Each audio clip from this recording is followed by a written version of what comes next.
Dumela, Sawubona, Sakpase, Namaste, Upshin, Dubra Ota, Assalamu alaikum, Hotep, Buenas noches, bonsoir, good evening. Welcome everyone to episode 21 of the Lot Carry Women in Service Everywhere Digital Couch. My name is Doriel Inez Larrier, and I am your host for this evening.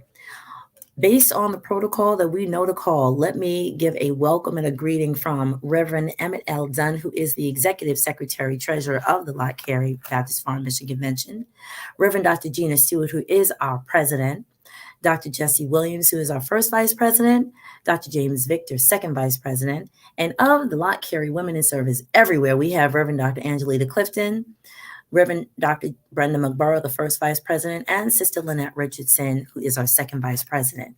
And now, without further pontification, we are going to welcome to the Digital Couch today Dr. Micah L. Madison McCreary, who is the current president of the New Brunswick Theological Seminary. Hear ye him. Hello, pleasure. Good to be here. How are you? We are so very thankful and humbled that you have graced our presence here tonight. And we're going to get into our conversation. But first, I think you are the best person to talk about what you do well and why you are here tonight. Well, first, I give honor to God, the Creator, God, the Redeemer, and God, the Empowerer. I give honor to the ancestors, many who have gone on before, whose sacrifices, whose struggles make this all possible. To my many teachers, mentors, family members, my partner in life, Jacqueline Elise Madison McCreary, to my daughter, to everybody. What's up? It's good. So that's kind of there.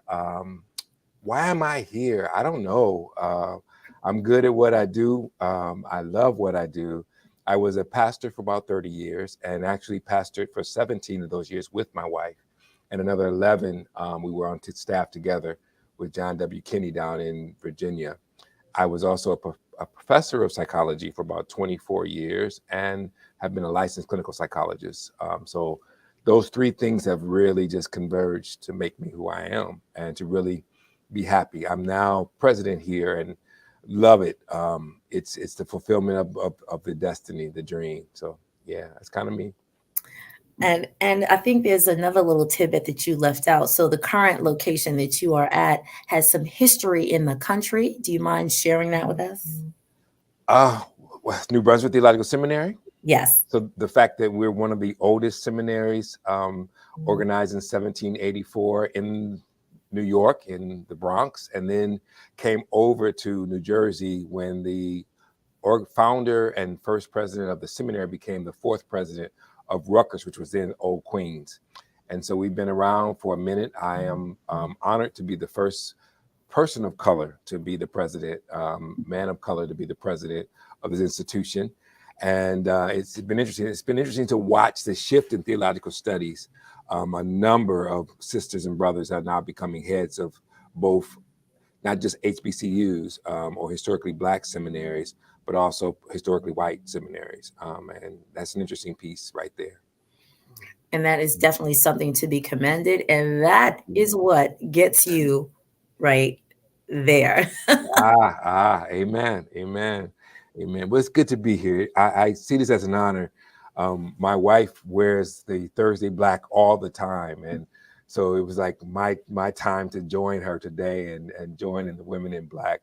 And domestic violence is such an important, powerful issue. So I'm glad to be here to talk about that as well. Excellent. And so those of you who know what I ask two things. Of course, number one, please share this. This is on a personal Facebook. It is on the Lot Carey Wise Salt Facebook page as well, which is a private group. And it is also on Lot Carey TV on YouTube. And so whether you have people on the book or not, you can actually share this information with other people to get them into the conversation. The other thing I ask is that if you hear something that is noteworthy, something that is post-worthy, something that is like, ooh, an aha, or even a praise or a preaching moment, please type it in the chat. Please comment those things that you find interesting, and we will pull it up during the conversation, and we will engage you in the chat as well. Okay. So thank you to my stream team, who I know is going to be in the room. Let's get into these conversations. So tonight's conversation has to do with a trauma sensitive theology. Hmm. Trauma sensitive theology. So during the last year, we were speaking about trauma Mhm. informed work, and this year we sort of shifted to creating safe and Mm. sacred spaces Ashe. so that we can do this work, creating safe and sacred spaces. And so we've talked about it from the position of, let's say, uh, from the door, Mm. meaning from getting people into the building, getting people back into the building, the Mhm. people who are sitting in the pews, and the various mm, parts of the aisle that they may walk in, whether Mhm. they have experienced or not, whether they have experienced, but what type of Mhm. trauma they have experienced, Yeah. as well as how do we let people back in the door when maybe their trauma Mhm. has had them walk out, either walk Mhm. out or be asked to leave for a variety of reasons. And so now we're asking yourself during this evening, as we close out this year of creating safe, sacred spaces, because you are sitting at you're not the pastor in this particular situation. Mhm. You were acting as an administrator Mhm. of teaching the people who are going to be leading the work. Yeah. So kind of maybe just below Jesus, something, Yeah. you Yeah. know. You're Yeah. discipling the disciples, right? And so we're asking you these questions based on your position. Mhm. So you ready to go? Ready to go. Here we go. Yeah. All right. So, Yeah. first question, the intention of trauma sensitive theology is to help theologians, professors, Mhm. clergy, caregivers, Mhm. therapists speak well of God and faith without Mhm. further wounding survivors of trauma. Mhm. So, how does trauma sensitive theology help us to do that? Yeah. Great question. It's interesting because I'd also put not just wounding, but triggering trauma patients. Because what happens is that if you don't understand trauma, if you don't understand clinical work, if you don't understand how the word connects to those, you can really mess someone up. And what happens is a lot of times it's not trauma sensitive theology because the person does not understand trauma, the person does not understand how to do clinical work, and the person does not understand the word of God. And what happens is the intersectionality of those three is what makes a trauma therapist who is theologically trained and prepared really awesome. For example, I'm a victim of domestic violence. My mom was. I watched her, and and I grew up with that. And so, I was very sensitive. I remember once walking down the street in the city in Michigan, and this woman and this man were fighting, and I couldn't just walk by. I jumped in. I wound up getting hit upside the head by pulling him off of her, but I had to do something. And having gone through trauma, having experienced it, having seen it, it's not something you can put on a shelf. I tell people all the time that when you really get into a trauma person, you never forget the trauma. You may find a healthy place for it or an unhealthy place for it, but it's always there. So that's one piece of it. And what happens when you really train to be a clinician, you really train on how to connect with a person in a therapeutic way, using your timing, using the tactics, using dosage to do those kind of things. And so you have that there. And then you recognize the word and where that comes in. For example, I just love Psalms 109, where that psalmist is just going off. When are you going to help me? What's going on, God? Mm. To understand lament, to understand what it means to cry out to God. So you put all that together with someone who comes in with that pain. I'm sensitive to where they are. They're sensitive to where I am. You really are able to develop a relationship where you can be like that 23rd Psalm. Yea, though I walk through the valley. It's like you recognize we're going through, because I've gone through, I've made it through, I've made it to the other side, to the mountaintop, to the place with God. And so I know that somebody else can make it through. So I go back into the valley, knowing the experience of going through the valley to lead them out of the valley. And that's what happens in that way. Let me. You actually just triggered something that I wanted to ask.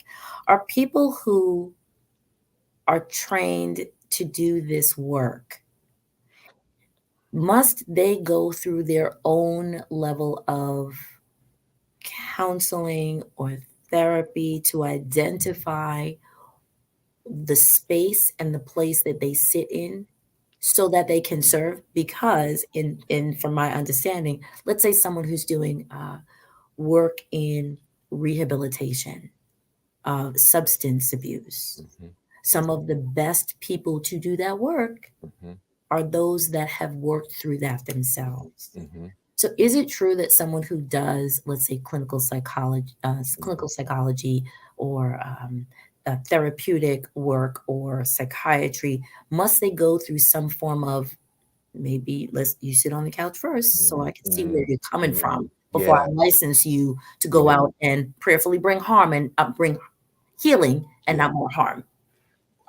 Two pieces to that question. One, I think it's always best to work on your stuff, and to figure out what your stuff is when it gets in the way, when it enters into the room, and your stuff can come from so many places. There's so many good things and bad things that have happened in each of our lives that we can use, to do the work. And so, what happens when you really get with another good therapist is that you recognize your own stuff, and when that's an interference, when that's a hindrance, or when that's something that will actually bless the work that you're doing. So that's the first piece. The second is, I actually worked in substance abuse therapy for a long time. I don't recommend that, or say that everyone has to have gone through those kind of disorders to be helpful to another, but you have to have experience there. So whether it's that you study, you connect. So with if you haven't had trauma, you haven't really gone through a serious trauma where it's now complex trauma, as we call it. Where it's been this persistent, systematic abuse that you've gone through, maybe. Well, still sit with someone who has, and if you're going to do that work, and understand some of the best gifts a therapist has and why they become good is that they walk with other people, and you grow from the traumas and the pains of others. You don't take them on, you don't walk in their shoes, but as you walk with them through the valley, you recognize what they're going through. There is an enhancement, though, if you do have those experiences. But then if you have those experiences and you haven't done the work on yourself, you actually are a hindrance. So it's complicated for me. And I love supervising it to figure out what a person's strengths are. Should you do this? I don't do well. I do better now, but there was a time in my life where I couldn't do therapy with mature African American women. Because I had a mama transference. I loved my mother, and I wasn't going off on my mother. And if I needed to go off in that therapy, it wasn't going to happen. And someone finally said, "Look, you need to do something." So I had to figure out a different way, because I'm still not going to go off on my elder. I'm just not going to do it. But I've got a way to still confront caringly, and to care enough to confront, and confront in a caring manner. And that's what worked it out for me. So there's some tools you can always develop when you do the work to figure out how to do what with based upon your idiosyncrasies and weaknesses, strengths, et cetera, et cetera, et cetera. I love it. So I'm actually going to pull up you have some fans already. So Oh, we have Brother Wesley Wilson. He says, "Teach, Doc." what's up, sir? We also have Mark Arthur St. Cyr. Says, "Thanks God. Excellent." Reverend Douglas Moore. Dr. McCreary is a president with a pastor's heart. It's a blessing to have fans.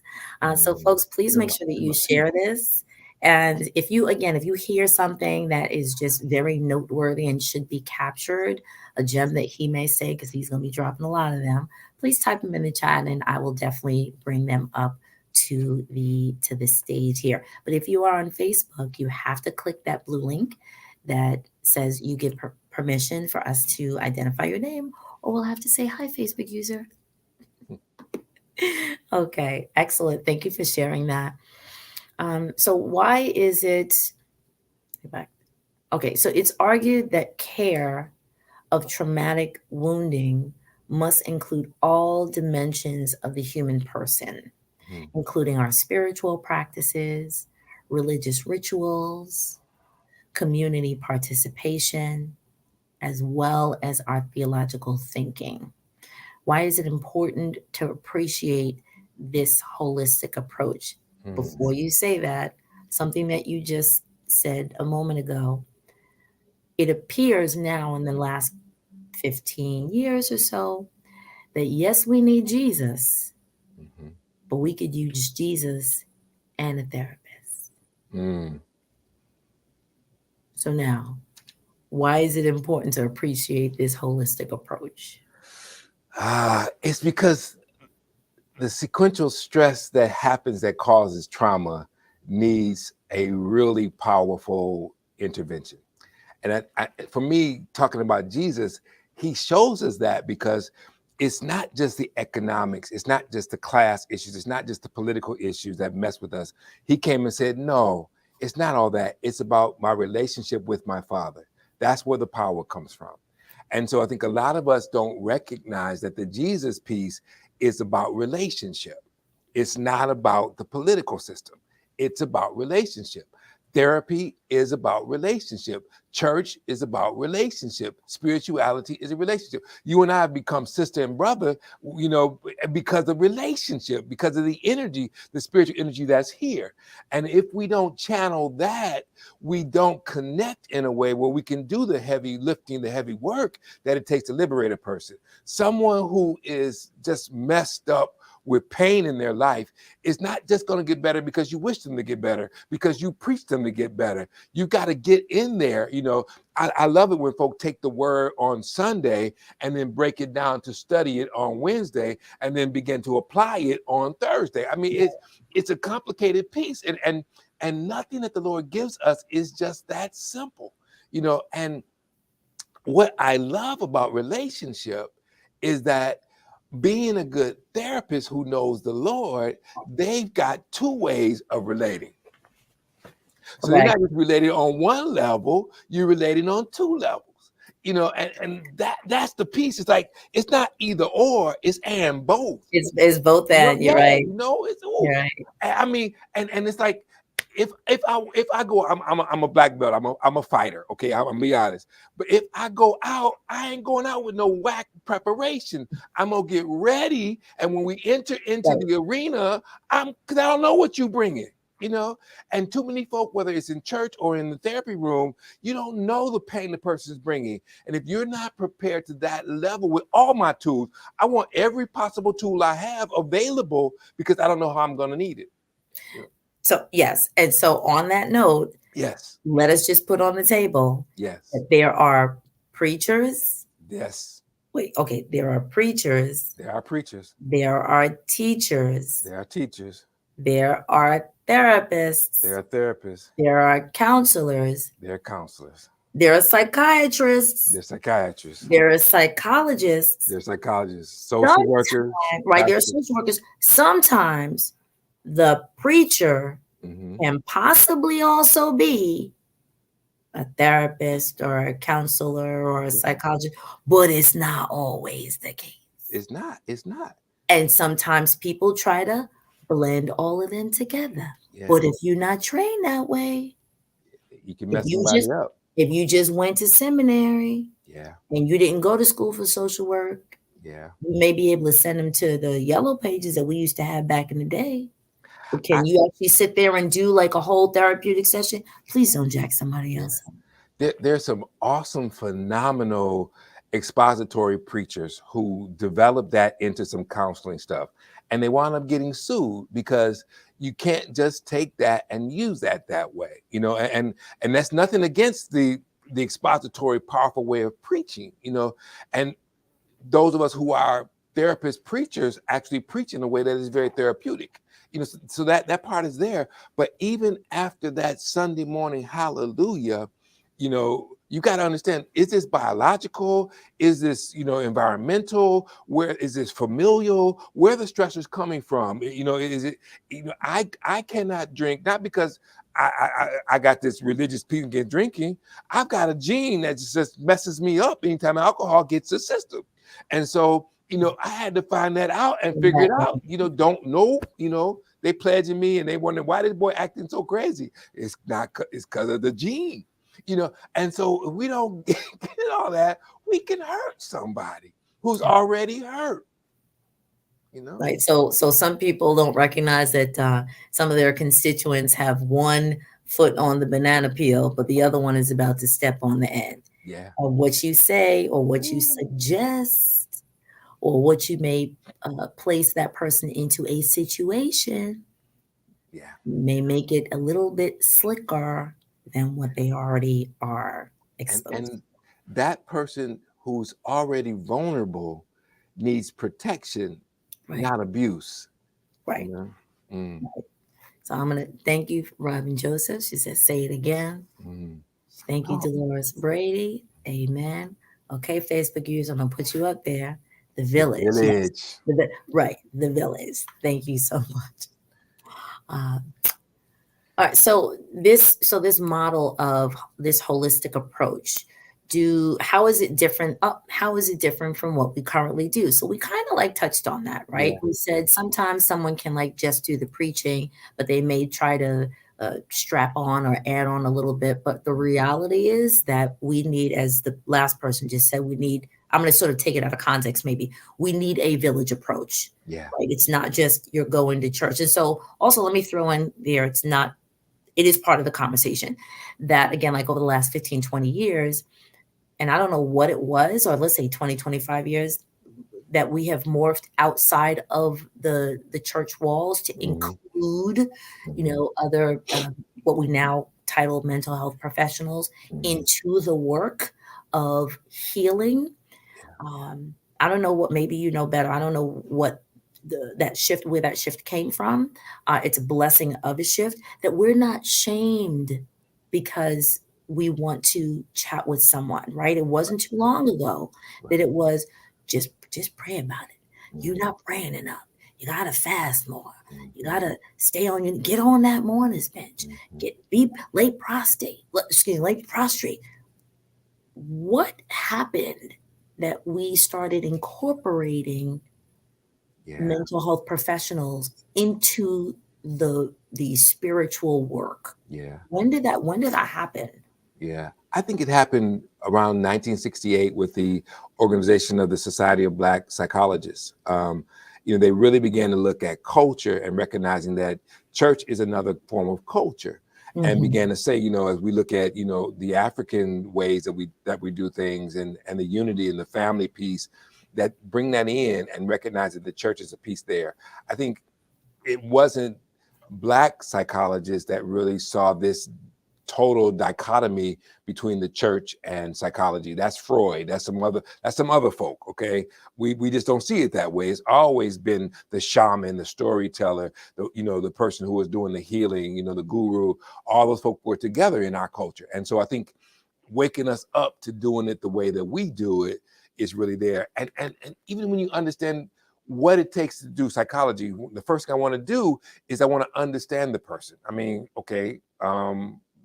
That don't go against church. Second thing, I want to use techniques. Well, I'm not cussing and fussing and fighting with you.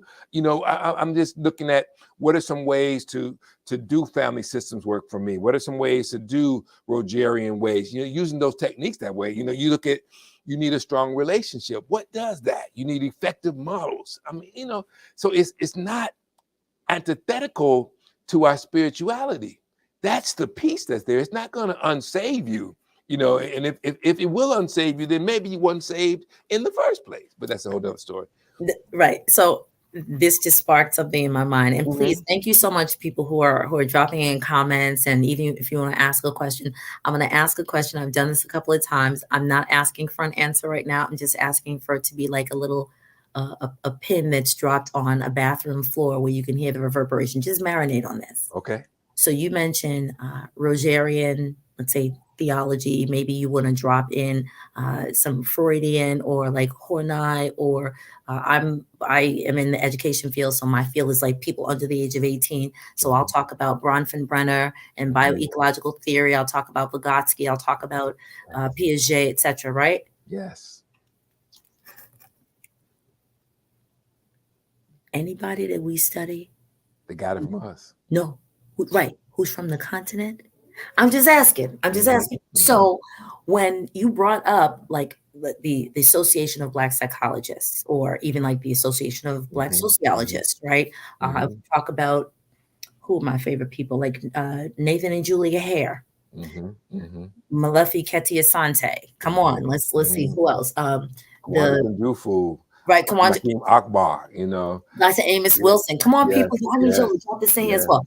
But if you talk about those those brilliant minds, those gems, our griots, and how they had to infuse the African diasporic ideologies and philosophies of I am not like Ubuntu, right? I'm not I, No, I'm we. I am because we are. Then there is an opportunity to look outside of the Western, theorists and say, you're not looking at that individual. You're looking at how, and this is a Bronfenbrenner, like microsystem, mesosystem, macrosystem, chronosystem, etc., and how all of the systems of the community converge and influence the child and the family, and then how it then sparks back out. But it's always interesting to me, and I'm still waiting for the African theorists or the diasporic theorists to be incorporated. Pendergrass worked around that whole model of the ecosystem with her work. Into the Progressive Life System out of DC did a lot of work around it back in the 70s and 80s. I mean, there was so much of that being done. My impact program, as Pause, Pray, Analyze, Children, Take Action, was based upon the principles of the Nguzo Saba. I mean, so much of that is there, and it's in us, and it heals. And so to use it, in the community work, and then to just apply it to the clinical work, just made sense to so many of us. And it helps when the trauma becomes complex, which is where there's this pervasive thing going on around the trauma. You have to have some internal pieces to help you with that. I mean, you can't just mentally do it. It's not a mind thing. It's a heart thing. And until you help a person connect those two, they messed up, And I can't allow anyone to be, I'm going to use everything in my power to help them get unmessed up. Wembley, yes. Wembley talked about the fact that, Wembley, I love his piece. We talked about that. Edward Wembley, he's a professor down in ITC doing some work down there. But he said years ago that, you get the stages of coping and sustaining. That's what church can do. But there's an era of healing and reconciling. To really get to that you need a therapist to help you do that. And so it's one of those theories that really moves you there as well, so yeah. That's powerful. Even just so, wait, say that again. So coping and sustaining, that's what the church can help with. But in order to heal and reconcile to the stuff, you really need a little bit more, has been my argument. When I take a look at Wembley's model, that was there. So the question that I just asked about how are we currently doing that? What types of, I'll say programming do we have in the church currently that actually keeps people, or let's say before the past 20, 30 years, has kept people within the church walls to do that work? So the first thing that comes into my mind is, we have a men's group. Yeah. Or we have a women's ministry. Yeah. Or we have a young adult ministry. But if the leaders of those ministries are not clinically trained, they kind of could, I'm not saying they are, but they kind of could be keeping people stuck in the mud. Yeah.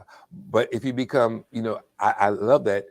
Support groups are helpful though, because you can share. And even as that conversation dialogue goes, we're rolling in the mud.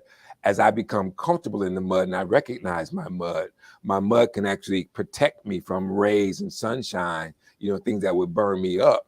So mud has a powerful piece to play in it. So for me, it's like, that's there. I had a men's group at the church before we left to come here, and I got a call. They're still doing it, and it's powerful where brothers can just get together, sisters can just get together, young people can just get together and just be. Being, is we're human beings. We're not human doers. And so the being part is healing in and of itself. So that's a cool piece there. Yeah. Excellent. I just needed to sort of flow with that question. I said, Some people have, ministry groups. Again, I will say, if there isn't some form of a shifting in the conversation or in the work, Yeah. then you could be doing all the sharing. Yeah. Are you growing? Is there a goal? Right. Is there a stage? Is there a process of um, at some point coming out of that muck and shifting into a better version? Yeah. You Yeah. need, I mean, you look for catharsis. The best predictor of future behavior, is past behavior, unless there's a cathartic event. Yes. So what someone's always done, they're going to keep doing until there's something that breaks that mold. I used to not want to be like my dad, and I was doing everything to not be like him, even though I look like him. And so every time I looked in the mirror, I saw the person I didn't want to be, and it Mm. was disconcerting, if not some other things. But when I reconnected with him in college and got to know him and got to understand where his pain came from and his trauma, I was then able to say, okay, I don't want to do some of those things, but it's got nothing to do with who he is as a being. And I can, in that part which is already internalized in me, I can now value, and therefore take it and go with it. That kind of catharsis has to happen for somebody when they've got that kind of pain and struggle and dirt in their system, so yeah. So, do you actually want to elaborate on the role that your father has had and the influence that he's had on at this moment? Oh, there's so much there. I Oh, mean, you stepping back. The body language says, "Nah, we ain't ready." That'll no, give you some it's one of those pieces that's so complex because you know he made me who I am in the sense that I didn't, he was my first pastor. It was under my father's preaching that I actually received Christ, had a vision that Christ came down and touched me. And then because of the riots in Detroit and his pain, I wasn't conscious of what it does. It just destroyed him. Mm. And I'm being the oldest of 7 children. I had to, be there with mom. That though blessed me to get to understand the strength of my mother and of women in a way which I'm eternally grateful. It also caused my brother, to rebel in ways. It caused me, because I call it, when you got a soul injury or a father wound, one way to actually come out of that is to become a person who actually overperforms, who has a performance-based heart. Okay. And Like so someone I who overcompensates. overcompensates. And that was me. My brother became angry and became gangster, same pain, but 2 different people, just 17 months apart, who chose to 2 different things, And so to watch that and to see what happened to my brother, I was even more angry. To not be covered with finances and the poverty, the struggle that went on. So all that's there. To reconcile with him, and to find out, my father, we had a real powerful conversation in 1985 Christmas, and then he died 1986 February 14th. So I was glad to have reconciled. The deep part for me is I literally was in seminary at that time, finishing up and going to be a pastor. Hadn't really decided to become a psychologist. Well, I finally finished my PhD. I'm literally moving from Philadelphia, the Children's Hospital there, working, back to Virginia to become a professor. I find a letter my father wrote me in '86 that I either could not open or did not open. I read the letter then in '93 as I'm going to be a professor. My father says, I've been struggling. I'm going through therapy now. I know what I want to be in life. I want to be a clinical psychologist. And I'm sitting for the exam to become a clinical psychologist. So your So father shared that he wanted to be a clinical psychologist? in the letter, yeah. And I never read it, never knew it. It wasn't a part of my story. And now here I am becoming what he wanted to be, at the time of his death. So, so my dad stuff, that wasn't me running from it. It's just that's a piece of me that's a heavy, yeah. It all works out for the good. That's the first thing that just popped into my head. Yeah. So whether by it's that Sankofa. It's that, yeah. So it almost feels like We talk about like the sins of omission and the sins of commission, like the things that you do intentionally, but the things that you kind of don't do with intention, but it just happens. So, do you think now, looking back, that some of the positive and the not so positive at the time of it was the things that were being done, those influences on your life, he either instructed or obstructed, and it drove you to this place of finding like healing and restoration for someone else because possibly you were trying to do it for yourself, and therefore what is that, transference? Am I getting that word right? Yeah. I didn't go to school for it, but I was paying attention. Well, and let's go biblical. All things work together for the good of those who love the Lord and are called according to his purpose. I mean, one thing that did not vary and change was my commitment to being led by my call to God and being led by the power of the Holy Spirit. And so, and one of my favorite concepts now in psychology is what I call the Holy Saturday, or the Holy Pause. And that's where, there's this Holy Friday where you're crucified, and the Holy Sunday where you're resurrected. There's a day in the middle. And Ephesians tells us that on that day in the middle, Jesus led captivity captive. He wasn't just slumbering in his death. He was doing some work. So for me, those periods of brokenness, those periods of being taken down from the cross and being laid in the grave is the time to do the kind of work. And Frankl calls it the whole issue of the stimulus and the response. And after every stimulus, there's going to be a response, but there's a pause in between there. And it's that pausing where we can find out, okay, this is what God's been doing, and do that work. Excellent. And thank you for the people who are sharing. I'm trying to put it up as well. Thank you, Brother Wilson. Yes, it is a touching story, and thanks for sharing. All right, it's in my book. Say it again. It's in my book, but anyway. That's part 2. Don't give it away yet. All right, let's go to our. So let's talk about how you do this work from a seminary, let's call it a seminarian perspective, or an academician perspective. So trauma-informed congregational leaders can help the wounded move toward resiliency by offering another way of thinking theologically in response to traumatizing abuses of relational power and our resources for restoration. So how are we using our power as those who are in spiritual leadership positions? So why is this strength-based approach effective? Strength-based approach is, I call it post-traumatic growth, not post-traumatic stress, and not post-traumatic stress disorder. So PTSD is by name a disorder.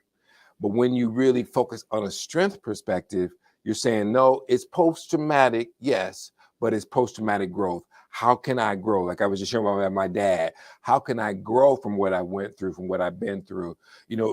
I was talking to a young brother back in the 80s, and we were both talking about, sometimes it's just the Negroes who actually come from the hood who are able to do some good, because we already know what it's like. We know what brokenness is. And so if I've been broken already, I understand how to use that. And that's the healing that happens from a strength perspective. When you've gone through trauma and you've made it through that valley, you're not up on the hill. You can do like I do. I go back in. That place of the unknown, where you don't know what's going to happen. You don't know how it's going to turn out. Well, I can go back there now because I know in my unknown, somebody walked with me. Whether it's spirit, whether it's person, whether it's sister, whether it's friend, somebody walked with me and helped me get out. So now I can go back and do that as well. So that's what growth strength does. And that's a piece that helps with the grieving, helps people get over that. Yes, you're going to. So it's very interesting that when you were just talking about, so in essence, the people who know best of the community to do the community work are those who have been raised, reared, and sometimes redirected through the community. That's another thing that'll preach. But so why I'm thinking about training day. Yeah. Help me, people. Think about towards the end of the movie of Training Day. Denzel Washington's character, he goes back right into the hood. He's even though he's law enforcement, he's sort of right. Am I on the right track? He's like on the other side. He's playing the other side of the side of the law, not doing the right thing. He goes back into the community that in essence he's trying to, or he says he's trying to protect, but the people he's trying to really kind of do dirty with, and they kind of stand there and like, nah, son, you're not gonna do us like that. Yeah. Right. You're not gonna take the role that you're supposed to have, even though you're really playing both sides, and kind of continue to do the dirty work. It's not the people who are, let's say, always doing the right thing, but at that moment, they kind of seize, even though they may be on the wrong side of the law, they had some moral fortitude. They had some moral characters like, we may be doing dirty stuff, but you doing the dirtiest of the dirty, we're not letting you have that. Powerful. The other thing is that you were talking about how, again, how the people who, let's just say other people would say they are part of the problem. Why would I have somebody who's part of the problem try to be part of the solution? Because you can't have people who haven't literally and figuratively walked the walk come into a community to try to heal a community, right? Which is why our neighborhood teams or neighborhood policing is done by the people who live on the block. We can work in concert with law enforcement, but you got to let the people who live in the apartments or live in the different sections or the different wards speak to the people who are on the block, who are hanging out the windows, who are between the buildings or in alleys or whatever, because they know how to use the language. They know how to use the language. So it makes me think of Moses and how, unbeknownst to himself, he wanted to help, but he wound up murdering somebody, because he didn't know how to do it, had to then flee and go to the wilderness and spend time with a family to help him heal and help him realize how he should do this. And then argues with God, that I'm not capable, which is the humility is there. But it's amazing to look at all this stuff and the process of growing into a leader to help anybody. We can go, it's just complex, and it's something that has to happen though. To be a great leader, you got to go through something. The crucible is important. That's the bottom line. Got it. So let me see all right, no more comments at this moment. So we're going to move to the next question. Thank you so much for the people who are really commenting. It looks like people are sharing. I'm just trying to check the multiple pages that we're on just to make sure I'm not missing anything. Okay, here's our last question. So could you identify a passage of scripture to illustrate what this strength-based approach looks like? For me, again, there's so many, but my favorite still is that Ephesians 4 is that, when Jesus led captivities captive, he gave gifts to the church. And that's where this is. We don't recognize that a lot of people who are therapeutically oriented aren't necessarily trained therapists, but to have someone who has that prophetic gift is where I place that. To really do the work of a therapist, in a sense, it is the work of the prophet.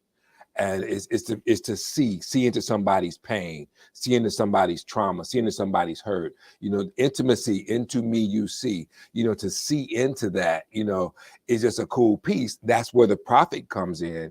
And so that's what's there for me. And it's again that space between our trauma and our deliverance, is where that work's done. And that's that room, that's that sheltering hand where you hold somebody up together. So that's my favorite piece there as well.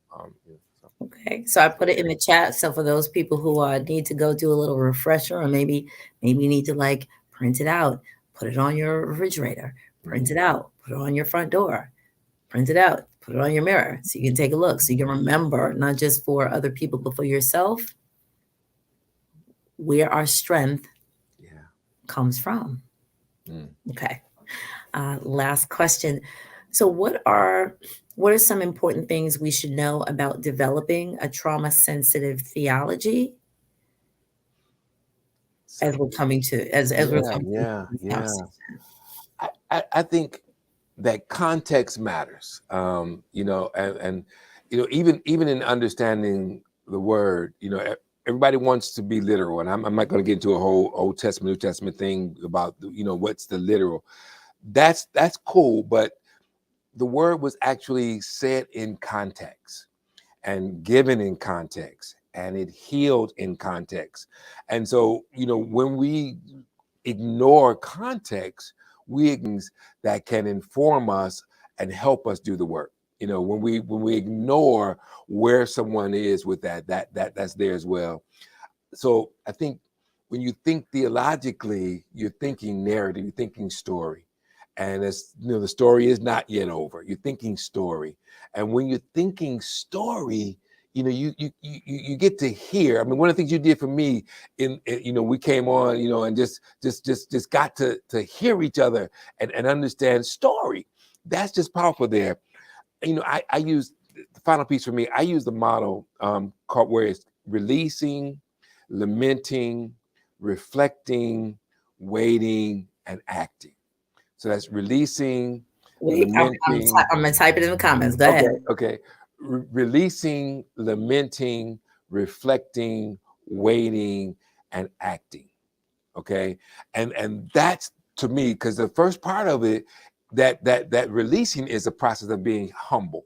The humility that we need to want to admit I need help, to want to admit, I can't do this. I'm not just an individual soldier. I'm from a community. Lamenting is actually enduring the suffering and calling out to God and understanding that in there. And then, to reflect is to find the upside of what you've gone through. And then, for me, the waiting is when you really get into the relaxing. You systematically desensitize yourself to the pain. I had to become a warrior because I had to get to a place where fighting was natural. That was my waiting. And it was natural.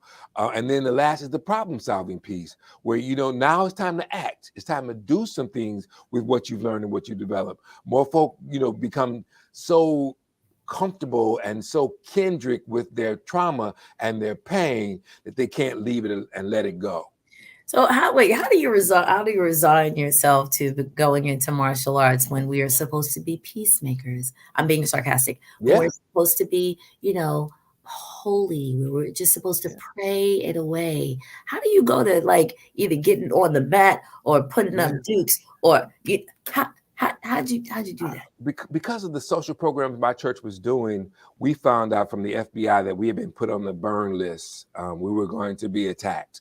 And I had a concealed weapon permit, because they came there. I'm the only male there, and they came to burn the church down. It had to be dealt with, and Wait. Why were they planning on burning y'all down? because we was changing people's lives or helping them change their lives. We were doing social things. We had a school program I called the BEST program, Brothers Energized, Spirited, and Talented. We brought in third graders from the school who were failing to the church, and I taught them martial arts. They had people in the church talking to them, helping them grow. They were working on robotics and learning, modeling, etc., like that.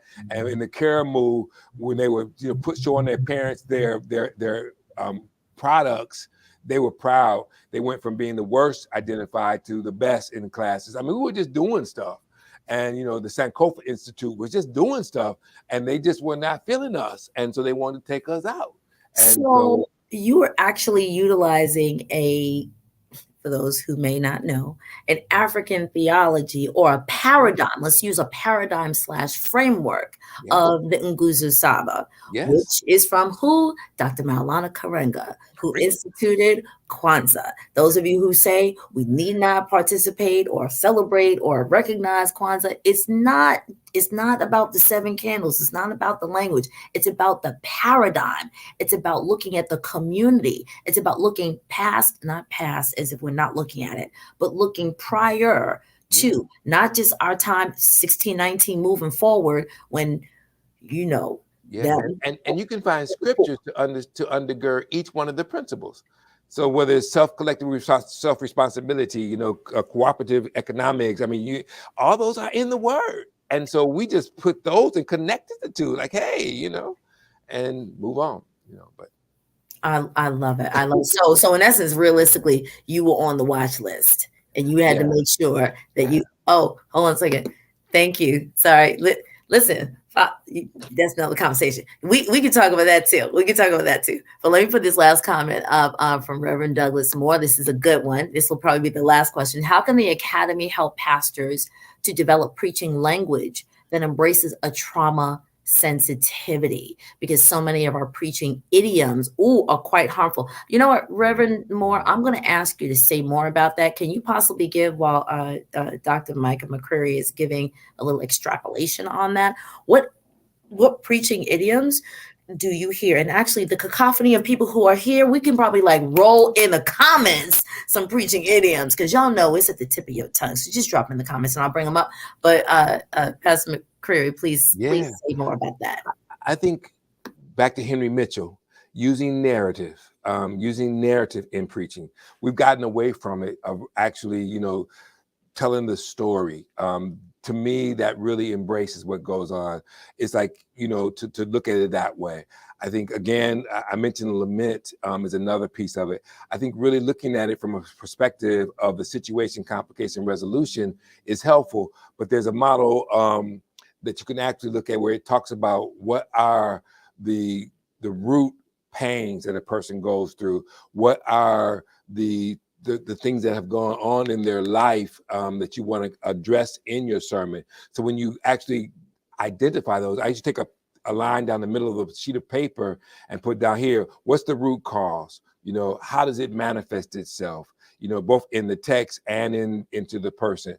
And so really understanding that, and it's the CRUM model, CRUMB model of preaching.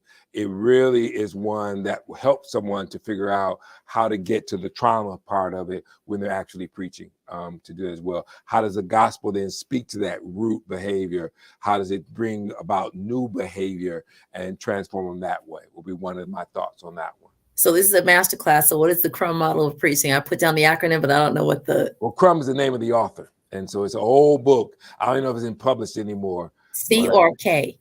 C. Okay, I'll put it up. Great. All right. So then we do have a couple of comments. So this is, here we go. So Reverend Douglas Moore, thank you. I could have been in the loony bin. All right, right. So yes, right. That's right. I could have lost my mind, but this happened and that. Okay. All right. And you talked about being child focused, but children help us with that, using the wrong kind of thing. Because was it the cross-eyed bear, and a child will hear that as the cross-eyed bear, not the cross you're bearing. And so when you really began to think about what are the words that I'm saying and how they are actually producing negative things rather than positive things, so that's there. And so many do that. We get caught up into that moment. I tell people all the time, go out to the tree and practice your celebration and make sure that there is nothing there in there as well that does it. CPE, yeah. What is CPE for those? Clinical pastoral education. Okay. And so that's where you actually study to be a chaplain in a sense. But part of the CPE process is really going into what you bring to the table. And so, to really understand, like when I did my CPE, one of the things they said was I leaned too heavily on my prayer. I rejected that advice, but that was their thing, was that, you use it. And so what I did was like, okay, how can I use prayer to be therapeutic if I'm going to use the prayer? And so, but they really just go in that way. And that it's great training for anyone who wants to develop into a clinician. Thank you, Sister Jeanette Goodson. Thank you so much. Because I've been going to seminary. Dr. Goodson. Yes, she's a fabulous person. Thank you so much. Yes, it's a great tool. Thank you so much. So, folks, this is we're kind of like wrapping up. This has been an amazing. It feels like a masterclass, like it really is. All So, glory and honor. they, thank you so much. Thank you so much, You're welcome. Reverend Dr. Micah L. Madison McCreary. And if y'all want to know why I said Madison McCreary, you're gonna have to call him for that. You're gonna have to call him for that. But we doing that thing tonight. Thank you so much for the people who have been watching. It is uh, a pleasure again and an honor to chat with you, to have this conversation. Of course, this is the beginning of our new friendship. For those of you who don't know, before we even come live, I always do a little chat session before, just to sort of break the ice, to sort of feel the energy of the person, so that when we come on to the show, we actually have a very smooth and engaging conversation. I usually book it for 15 minutes. Just make sure lighting and sound is good.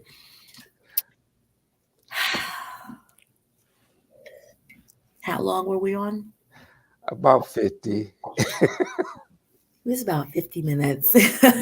And it seemed like we were just chatting for 10, which means it was very synergistic and very amazing. So I look forward to, of course, seeing you again and seeing your work. And I know you have some good work coming out. Again, as a university president, you have to do your own research. You have to do your own publishing. And I know there is a good work coming out of you doing this work as a brother, as a Black male, as a Black academician, as a Black clergy and ministry leader. Thank you so much, Sister Robin. That was outstanding. Welcome, knowledge. Thank you. And this work is not over. It literally has just begun. The relationship, of course, that you have been developing through Reverend Dr. Angelina Clifton. I'm so glad that she brought you to our conversation tonight. Is a relationship that is just being nurtured and developed and culled and crafted into more partnerships and connections for both institutions in beautiful ways that will come to fruition in a few, I guess, months or what have you. So we thank you all once again. Thank you so much. If you want to continue to drop questions and or comments, you can do so. And Dr. McCreary or Lot Carey will be able to respond. Oh my goodness, so many people are like now commenting. Wait a minute. T-Bass 5, I tell you about. Okay, this has been an amazing exposure, teaching and meeting of the great minds of Lot Carey, and appreciate all the leaders. It's been a blessing. So yes, last comment is that this is the end of this season. This is the end of this topic of creating safe and sacred spaces. I'm very blessed again and honored that Reverend Dr. Angelina Clifton has come up with this theme. And so we will be shifting into a new theme come the next session. So please stay connected. If you watch us on McCreary TV, please continue to do that. It's much easier to take that link again, depending on what social media platforms people are participating in. You can share that with anybody in your churches and spaces and thought rooms and think tanks to move the conversation forward. If you are on Like Carrie Y Salt, that is a private Facebook group, so you can always invite people in, and that will be fabulous as well to grow our ministry and our leadership. We are a part of the Lot Carey Baptist Foreign Mission Convention, and so all of the work and the effort and the people's lives that we are changing and influencing and impacting here on the ground, across the sea, across the waters, on different lands, on different continents, is amazing work that has definitely been God ordained and people organized and spirit orchestrated. Yes, I did just make that up. But here we go. So continue to watch us, continue to help us grow, and we will be ever so grateful. Thank you so much. All these people making these comments. I love it. So on that note, peace and blessings. This is from the Lot Carey Baptist Foreign Mission Convention, the Lot Carey Women in Service Everywhere, serving and learning together. My name is Doriel Anez Larry. I am the host. I will see you all next month, the first Thursday of every month. And Reverend Dr. Micah L. Madison McCreary, we are so blessed to have had you. Thank you so much for coming. Thank you.